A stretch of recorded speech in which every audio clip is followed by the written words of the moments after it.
যে কিচ্ছু মুখস্থ করতে হয় না, কিচ্ছু নয়। ভৌত বিজ্ঞানে একটা টার্ম পর্যন্ত তোমার মুখস্থ করতে হবে না। লাস্ট 2 মাস কিভাবে পড়াশোনা করবে সেটার একটা মাস্টার স্ট্র্যাটেজি নিয়ে চলে এসেছি। প্রপারলি দেখিয়ে দেবো কিভাবে ভয় ইজিলি ভ্যানিশ হয়ে গেল। তো ভাই, ভয় দূর করার জন্য কি করতে হবে? এই কটা জিনিস মাথায় রাখলে প্রত্যেক নিউমেরিক্যাল তোমার উতরে যাবে, কোনো চাপ নেই। ভৌত বিজ্ঞানে খুব ভালো মার্কস তুলতে গেলে কিছু জিনিস ফলো করতে হয়। কি কি জিনিস? Hello my dear student, welcome to SOE 9 and 10। আমি তোমাদের ফিজিক্স টিউটর। তোমরা আমাকে হয়তো চেনো না, আমি কিন্তু ক্লাস 11-12 ফিজিক্স পড়াই। তো ক্লাস 10 জন্য আজকে আমার প্রথম ভিডিও, এবং মাধ্যমিক 2026 পরীক্ষার্থী যারা, তাদের জন্য লাস্ট 2 মাস কীভাবে পড়াশোনা করবে সেটার একটা মাস্টার স্ট্র্যাটেজি নিয়ে চলে এসেছি। তো ক্লাস 11-12 এমন একটা জায়গা, সেখানে যখন তোমরা উঠবে তখন 9-10টা তখন আর মনে হবে যে জল ভাব ছিল আর কিছুই নয়। তো সেইখানে থেকে আমরা এমন কিছু স্ট্র্যাটেজি এখানে তোমাদের দেব যাতে তোমাদের ভয়গুলো দূর হয়ে যায়।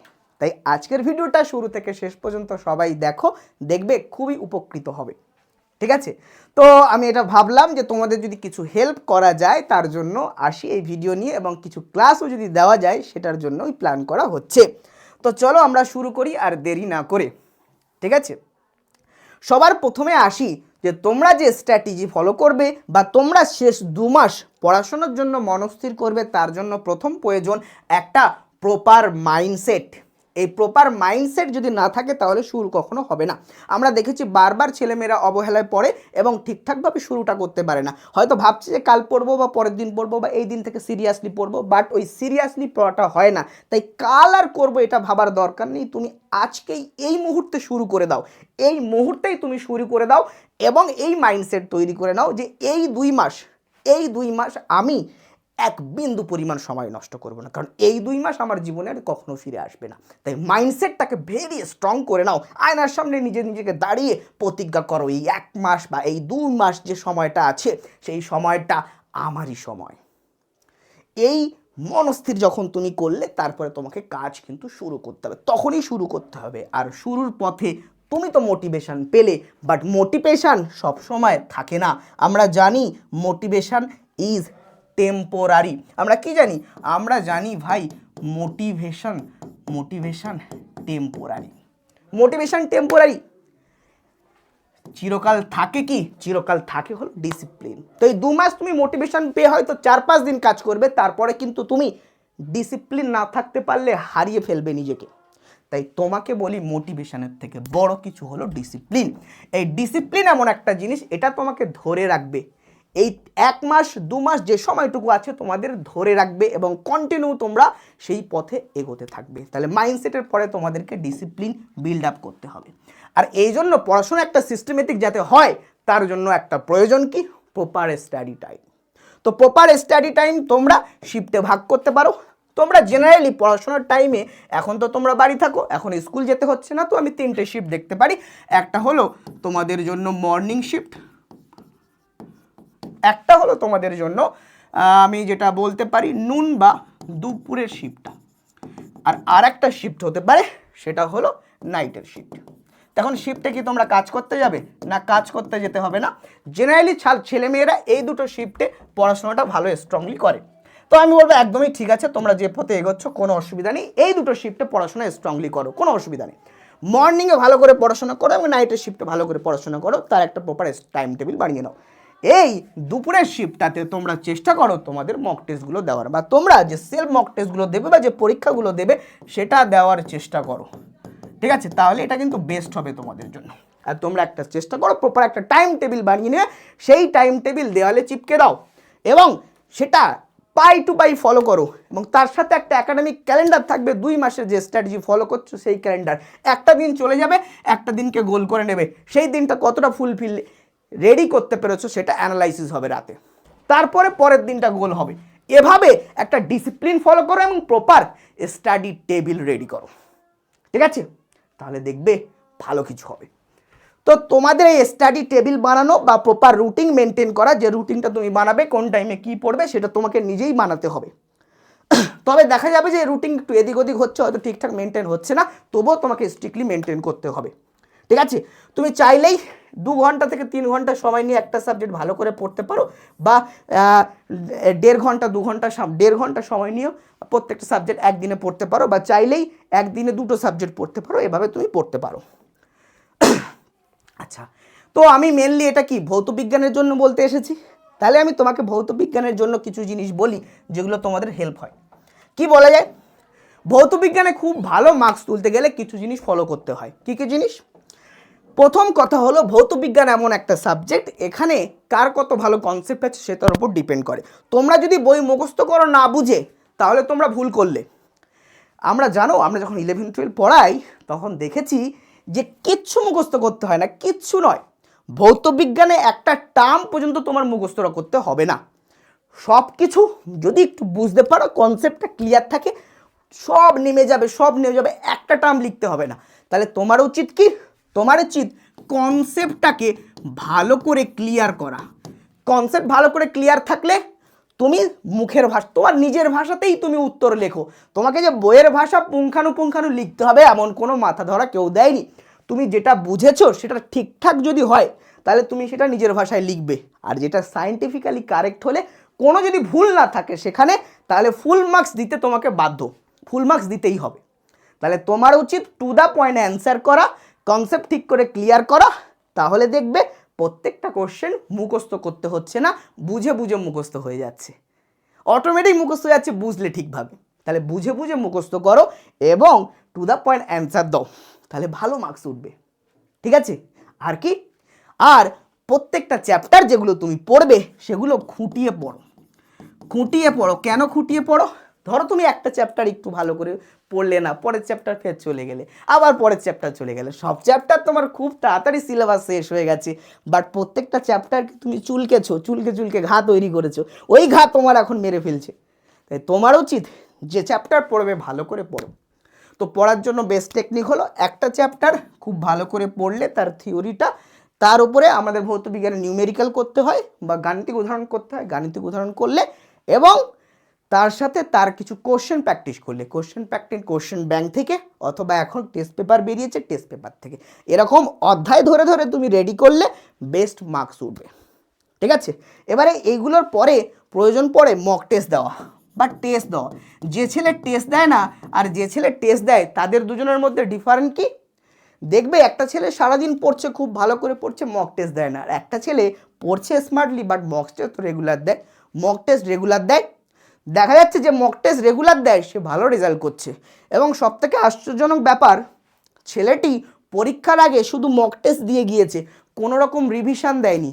আর একটা ছেলে পরীক্ষার আগে সারা বই রিভিশন দেওয়ার চেষ্টা করে পুরো রিভিশন দিতে পারেনি, যেগুলো রিভিশন দিতে পারেনি সেগুলোতে সে কোশ্চেন আসলে পারেনি।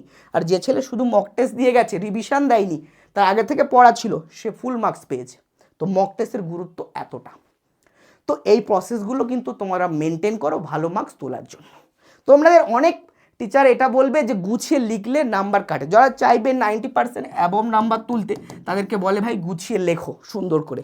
তো গুছিয়ে লেখা এমন কিছু হাতি ঘোড়া নেই, তোমাকে সায়েন্টিফিক্যালি কারেক্ট লিখতে হবে ভাষাটা, তাহলে তোমাকে নাম্বার দিতে বাধ্য, এবং অ্যান্সারটা টু দ্য পয়েন্ট হওয়া উচিত। ঠিক আছে, চলো নেক্সট চলে যাই। গাণিতিক উদাহরণ নিয়ে সবাই ভয় পায়, অর্থাৎ নিউমেরিক্যালস নিয়ে সবাই ভয় পায়। এই ভয়টা আমি দূর করার চেষ্টা করব, এবং আমি তোমাদেরকে প্রমিস করলাম খুব শীঘ্রই, হয়তো এই সপ্তাহের ভিতরেই তোমাদের এটার উপরে একটা ক্লাস দেব, যে গাণিতিক উদাহরণ কিভাবে ভয় দূর করা যায়, এবং আমাদের যে চ্যাপ্টারগুলোতে যেমন আলো, প্রবাহী তড়িৎ, তোমার রাসায়নিক গণনা, তোমার গ্যাসের আচরণ, এই যে চ্যাপ্টারগুলো, তাপের ঘটনা, এই যে চ্যাপ্টারগুলো যেখান থেকে নিউমেরিক্যালস বা গাণিতিক উদাহরণ আসে, সেইগুলোর গাণিতিক উদাহরণ কিভাবে করতে হবে নিমেষেই, সেটার উপর একটা প্রপার ভিডিও আমি তোমাদের জন্য দেব। আমি প্রমিস করলাম, মানে নিশ্চয়ই দেব, এই সপ্তাহে হয়তো পেয়ে যাবে। তো গাণিতিক উদাহরণে ভয় পাবে না, ওই ভিডিওতে আমি প্রপারলি দেখিয়ে দেবো কীভাবে ভয় ইজিলি ভ্যানিশ হয়ে গেল। তো ভাই ভয় দূর করার জন্য কি করতে হবে? তোমাকে এইখানে 9-10 লেভেলের বা মাধ্যমিক লেভেলের যে গাণিতিক উদাহরণ আসে, কিচ্ছু নয় জল ভাত। কি করতে হবে কি, আমি দেখেছি যতই নিউমেরিক্যাল থাকুক, যতই গাণিতিক উদাহরণ থাকুক, এখানে সবগুলো ফর্মুলা বেস থাকে, একটাও জটিল নেই, সবগুলো ফর্মুলা বেস। তো তোমার উচিত ফর্মুলাগুলো ঠিকঠাকভাবে মনে রাখা, বা সবগুলো ভৌত বিজ্ঞানের যা যা ফর্মুলা আছে যে কোনো চ্যাপ্টারে সব এক সাইডে লিখে দেয়ালে চিপকে দাও। সেগুলো মুখস্থ করে ফেলো প্রায়। আচ্ছা, তার সাথে কি প্রথমে একটা কোশ্চেন দেবে, নিউমেরিক্যাল দেবে বা গাণিতিক উদাহরণ দেবে, সেটা ভালো করে পড়তে হবে। 1 নম্বর কথা, ভালো করে পড়ো নিউমেরিক্যাল, পড়ে ঠিকঠাক বোঝো কি কি ডাটা বা ইনফরমেশান দেওয়া আছে সেগুলো লেখো, আর কোন ভ্যালু বের করতে হবে সেটা পরে জিজ্ঞাসা চিহ্ন দাও, দিলে তারপরের স্টেপ কি, যে ভ্যালুটা বের করতে হবে তার রিলেটেড ফর্মুলা কি তোমার মনে আছে? হ্যাঁ মনে আছে, তো বসিয়ে দিলে, দিয়ে ফর্মুলাতে ভ্যালুগুলো বসালে নেক্সট স্টেপ কি, নেক্সট স্টেপ হলো ক্যালকুলেশন। ক্যালকুলেশন, তো ক্যালকুলেশনে ঠিকঠাক হতে হবে। এই ক্যালকুলেশনে যে পারে না সে বলে আমি নিউমেরিক্যাল পারি না। তো ক্যালকুলেশনে ঠিকঠাক হতে হবে, ভুলভাল ক্যালকুলেশন করলে হবে না। ঠিকঠাকভাবে স্মার্টলি ক্যালকুলেশনটা করো, উত্তর তোমার বেরিয়ে যাবে। এবং এই ক্ষেত্রে সবসময় মাথায় রাখবে একই একক পদ্ধতিতে করতে হবে। ধরো কিছু ভ্যালু এসআইতে দেওয়া আছে, কিছু ভ্যালু সিজিএসে দেওয়া আছে, এভাবে করলে হবে না। সবগুলো হয় এসআইতে, না হয় সব সিজিএসে কনভার্ট করে উত্তর বের করতে হবে, না হলে ভুল হবে। এই কটা জিনিস মাথায় রাখলে প্রত্যেক নিউমেরিক্যাল তোমার উতরে যাবে, কোনো চাপ নেই। নেক্সট চলো, এবারে আমি তোমাকে বলি যারা এবিটিএ সলভ করছো বা আরও যে WBHA বা এই যে সব টেস্ট পেপারগুলো আছে, যারা যেগুলো সলভ করছো তাদের কেমনভাবে সলভ করা উচিত। তোমরা দেখবে অধিকাংশ জায়গাতে তোমাদের পেজ ওয়াইজ সলভ করা হচ্ছে।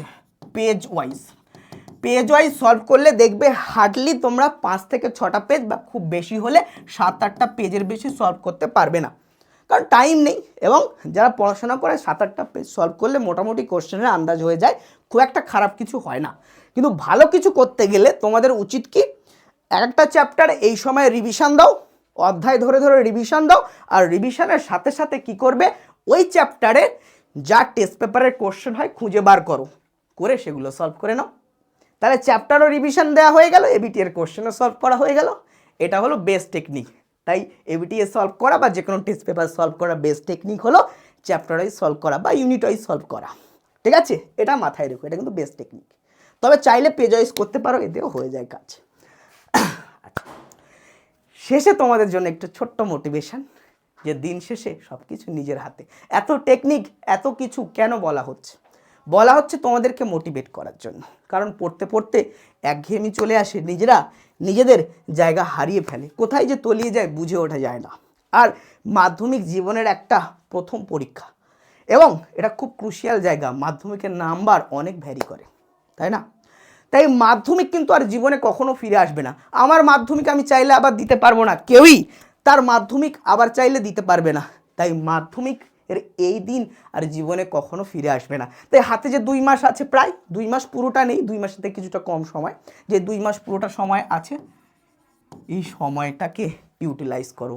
ইউ নেভার ফিল, কখনোই এটা ফিরে পাবে না, তুমি কখনোই এই টাইম জীবনে আর ফিরে পাবে না।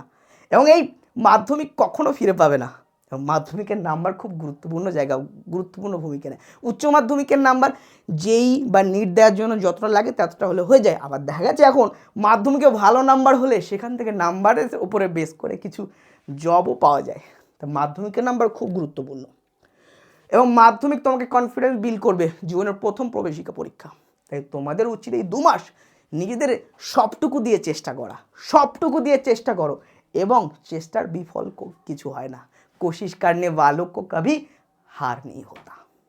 তাহলে তোমাদের উচিত এই শেষ সময়ে জীবনের শেষটুকু দিয়ে চেষ্টা করা, কারণ এই 2 মাস জীবনে আর কখনো ফিরে আসবে না।